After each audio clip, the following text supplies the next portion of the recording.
สัมมาสังกัปปะมีอุปการะมากต่อสัมมาทิฏฐิสัมมาสังกัปโปปนะ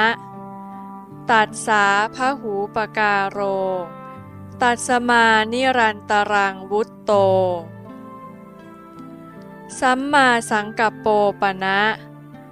ความคิดพิจารณาอันเป็นสัมมาวิตกนี้ตัสสาพหูปการโรมีอุปการะมากต่อสัมมาทิฏฐิ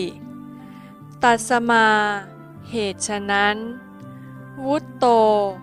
ท่านกล่าวไว้ว่านิรันตังสัมมาสังกัปปะนี้ไม่ห่างจากสัมมาทิฏฐิ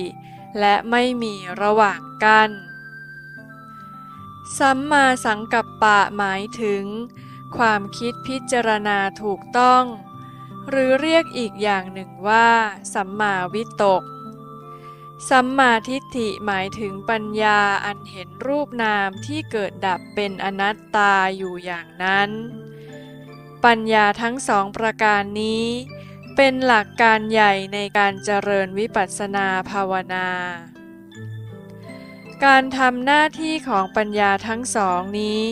มีดังนี้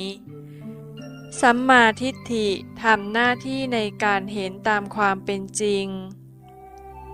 สัมมาทิฏฐิเห็นการเกิดดับแต่ไม่รู้ว่าเป็นอนัตตาปรมัตถ์สัมมาสังกัปปะจึงทำหน้าที่ในการพิจารณาว่าสิ่งที่สัมมาทิฏฐิเห็นอยู่นั้นเป็นสภาวะอนัตตาไม่ใช่ตัวตนไม่ใช่เราบังคับไม่ได้จึงเป็นการทำหน้าที่ในการพิจารณาวางอัตตาอยู่อย่างนี้สัมมาสังกัปปะจึงมีอุปการะมากต่อสัมมาทิฏฐิอย่างนี้ปัญญาทั้งสองนี้ทำหน้าที่ร่วมกันอย่างต่อเนื่องโดยไม่มีระหว่างกั้น